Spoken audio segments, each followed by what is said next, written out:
I'm going to my parents' house for a month. What will you do about your chores at home if you're leaving? My son, I'm getting divorced. My mother-in-law gave me divorce papers. This works out well, she said when I left. I filed for divorce, went to my parents' house, and told my dad. After a month, my mother-in-law called me non-stop. Please, I messed up, I'm sorry, help me. My name is Emily. I'm 38 years old and I work in an office. Right now, I live with my husband, Tucker, and my mother-in-law in their house. Even though I should feel happy about being married to Tucker, I really regret it. The reason is that my mother-in-law bullies me all the time and never changes her behavior. Tucker and I met at work. Our companies were partners, so we often worked together. Over time, we became closer and started going out for meals and dates. After about a year of dating, Tucker proposed, and we decided to get married. That was 3 years ago when I was 35. At the start of our marriage, we were really happy. It was just the two of us, and I hadn't realized what my husband was really like yet. We both had good jobs and made good money. On weekends, we treated ourselves to nice trips and delicious meals at fancy restaurants. I thought we'd keep making great memories together. But things changed 2 years into our marriage. It all started when my husband's dad got sick suddenly and passed away. My mom is really sad about losing Dad, my husband said, turning to me for advice. Do you think we should move in with her? Huh. I was a bit confused. Sure, I cared about my mother-in-law, but we had only been married for 2 years. I wanted to live as a couple a bit longer, at least, but it seemed like my husband didn't want to leave his mom alone.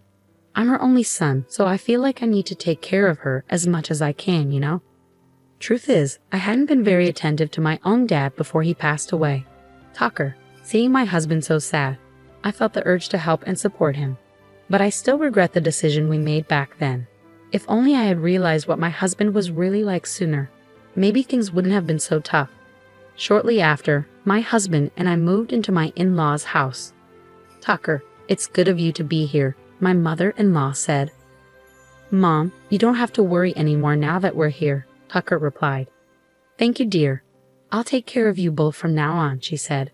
Of course, we appreciate it, Tucker responded. I couldn't shake the feeling that my mother-in-law's response to me was a bit distant. Feeling uneasy, I walked into the in-laws' house. After quickly putting away our things, my husband and I headed to the living room. I got some treats today since you were coming, my mother-in-law said. These are from my favorite bakery. I love the almond paste they use, my husband exclaimed happily, and I couldn't help but smile at his childlike excitement. But then my mother-in-law gave me a cold look and said, Emily, are you all right? Why do you look so lost? Huh? I brought some pastries, so let's hurry and make some coffee. I'm sorry, where are the coffee pots and things? You're so useless, aren't you? Huh? Oh, here they are. The shelf for the wife's stuff is here, she said, placing things in a messy way as she spoke. This happened because you never helped out before. Even though my mother-in-law said that, I couldn't agree. Even before, my husband and I often visited her house. But whenever I offered to help, she'd say, no need, just sit down, and wouldn't let me into the kitchen. Maybe she had strong preferences and didn't want anyone else interfering with her space, I thought later. I decided to stop offering to help altogether. Yet she would still get mad at me out of nowhere, which I thought was unfair. In response, my mother-in-law gave me a harsh look. What's with that look? Do you have a problem? She snapped. No, I didn't want to argue directly with her. Instead, I hoped my husband would step in and stop her. I glanced at him sitting at the dining table, but he seemed unconcerned, busy playing with his phone. It made me mad that he didn't care about me, his wife, being unfairly scolded. I never expected to face such unpleasantness right from the start. I started feeling anxious about living with my mother-in-law. And so, living with my mother-in-law began, and right away, problems started arising. It happened early in the morning. Hey, Emily, why are you still sleeping? I quickly checked the time on my phone. Well, it's only 5 in the morning, Mother. So what? You should be up making breakfast and Tucker's lunch, and don't forget you're supposed to clean the bathroom every day. My mother-in-law's words shocked me. Firstly, I didn't usually make lunch for my husband, and we often skipped breakfast because we weren't hungry. Plus, I never cleaned the bathroom before going to work because it was tiring. Sure, doing all those things required waking up early, but were they really necessary? As I hesitated, my mother-in-law got mad at me for not moving. Why are you just standing there? Hurry up. What kind of upbringing did you have to become so useless? She scolded. Her words angered me, so I decided to do exactly as she said. Every day, I woke up at 5 a.m. and cooked lunch and breakfast for my husband and me. It wasn't just simple meals. I made fancy dishes, and I always cleaned the bathroom thoroughly. Surprisingly, I started feeling better about cleaning the bathroom. It felt good to have a clean bathroom every day. My husband appreciated my hard work and thanked me for the meals and cleaning, but my mother-in-law didn't seem happy. She kept demanding more from me. Today, I feel like having Japanese food. No, wait, Italian. Oh, but it has to be authentic. Make pizza from scratch, cook pasta, and get that red wine from the fancy shop. My mother-in-law would make these demanding requests as if it were a special occasion. And the frustrating part is that my husband always listens to her. Make sure you do it exactly how my mom wants, he'd say, leaving everything to me. He didn't help at all. And once I took charge, he wouldn't lift a finger. Most of our precious days off were spent preparing the dinners my mother-in-law desired.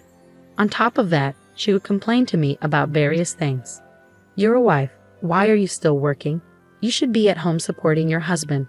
Plus, you're getting older, and the time to have children is running out. Do you realize you're almost worthless? She'd say. Every day, my mother-in-law bombarded me with hurtful words, causing me to question her character. What kind of upbringing would produce someone like her? And my husband never stood up for me. One day, already stressed from work and dealing with my mother-in-law, my husband said something to me. My mom says you're neglecting the housework. Is that true? You never listen to me and always act defiantly. I used to appreciate you making lunch every day, but now I hear it's all frozen food. Do you really believe what your mom says? Of course I believe her. Why wouldn't I? Are you suggesting my mom is lying? You're acting terribly as a wife. Can't you fulfill your role properly? My husband snapped. I was furious at his words. What are you talking about? Just look for yourself. I make homemade lunches, clean, do laundry, and cook dinner every day. I protested. I'm telling you to stop lying. What mom says is true, Tucker. You're acting crazy, you mama's boy. What are you even saying? You never believe me or help me with anything. What exactly do you want me to do? You're such a nuisance, I retorted. It's just as mom says. Tucker's face turned red as he angrily responded. After that big fight, their relationship worsened. Whenever my mother-in-law harassed me, Tucker would join in and insult me too. Hey, is dinner ready? I just got home. Hurry up, my husband demanded. You're so slow and useless, my mother-in-law chimed in. Well, you're both failures, so it's no surprise, I muttered under my breath. Never mind, let's just go out to eat together, my husband suggested. That sounds good. Let's go, my mother-in-law agreed. They left me behind and went out to eat together, completely excluding me from the family. Every day, I endured insults and belittlement from both of them. Did I really need to put up with this marriage? That's when an unexpected opportunity came my way, and I thought, with this, I don't need to stay with my husband and mother-in-law anymore. Amidst all the turmoil, my husband and mother-in-law kept harassing me as usual. You're absolutely worthless as a daughter-in-law. I can't fathom how my son ended up marrying you. She scolded me while my husband chuckled along. It's time for a change, I interrupted, standing firm in front of them. I'm going back to my parents' house for a month. They both stared at me with widened eyes, a mix of surprise and anger evident on their faces. What? What about the house? What if there's a fire? My husband panicked. Yeah, you're being incredibly irresponsible. If you're leaving, then divorce my son. My mother-in-law yelled, grabbing something from a drawer. It was the divorce papers. She threw them at me. Go ahead, sign it, she challenged. Oh, Mom, you're prepared for this, my husband remarked, surprised. That's right. You have no choice but to obey us. If you don't like it, then get a divorce. This is a convenient situation, my mother-in-law asserted. Fine, let's get divorced then, I responded firmly. They both widened their eyes in shock at my response, but I ignored their reactions and picked up the divorce papers, starting to fill them out. I'm done with my part, so please leave quickly, I told them. My husband blinked at me in disbelief. Was that earlier just a bluff? That was really lame, he muttered. But when I insisted, he probably glared at me. Don't mess around. I'm serious. Let's get divorced, I said firmly.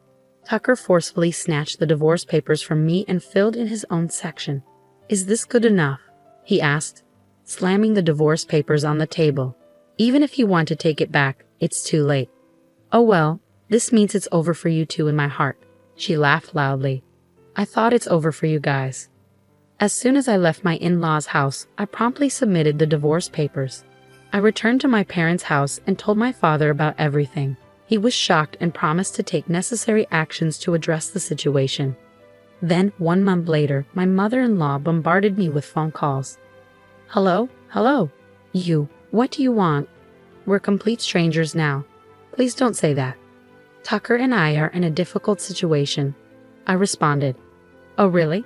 That must be tough for you, she replied sarcastically. I haven't said anything yet. I'd rather end this call. Can I hang up? Wait, I have a favor to ask. Can you talk to your father? My mother-in-law pleaded. Why should I, after everything you and Tucker put me through? I retorted. I'm sorry about that. I didn't realize that your father's company is an important business partner of the company Tucker works for, she explained. Actually, my father runs his own company and it's quite successful. He used to have business dealings with Tucker's company too. We probably discussed this before we got married. But at that time, my father-in-law was still alive, and maybe my mother-in-law didn't think she needed to be involved in the conversation. As for Tucker, it's strange that he doesn't remember. But maybe he forgot while siding with my mother-in-law and criticizing me. When my father decided to end the business dealings, Tucker's company offered to continue the contract by letting go of Tucker instead. So Tucker lost his job. And it turns out that Tucker had suggested remodeling our family home when we were planning to live together, and he took out a loan for it. Now that he's unemployed, it's almost impossible to manage loan payments while trying to make a living. Until now, we've been able to manage because I've been contributing my fair share of living expenses as a company employee. But now that I'm divorced, Tucker and my mother-in-law must be in a tough situation. Why did you feel the need to show off by remodeling the house, Tucker? You're so proud, just like your mother. Please help me, my mother-in-law pleaded. I apologize for my mistakes, she continued weakly, lacking the strength to respond to my provocation. I'm sorry, but I can't forgive you for what you've done. If you're expecting me to help you, it's pointless. Instead, focus on finding a job, even if it's temporary.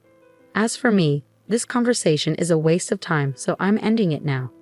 After ending the call and blocking their numbers, I heard that my ex-husband and mother-in-law couldn't keep up with the mortgage payments, so they had to sell the house. It wasn't even that old, and my mother-in-law could have lived there during her retirement. It's a shame they wasted money and let it go. Currently, they're living in an apartment on an island somewhere. My ex-husband works part-time while they rely on my mother-in-law's pension to get by. Meanwhile, I was getting ready to move overseas. Instead of renting a new place, I decided to stay with my parents until I leave. I'll cherish the time with them until then. I'm excited and hopeful about life and work in the new country. Despite the difficulties with my ex-husband and mother-in-law, I'm optimistic about the future. I wonder why they treated me so poorly, but I'm glad to have cut ties with them. Maybe I'll find a wonderful partner overseas and have an international marriage. I genuinely wish them happiness in their future. Thanks for following my story. And if you enjoyed it, please subscribe to the channel. I look forward to sharing more with you in the future.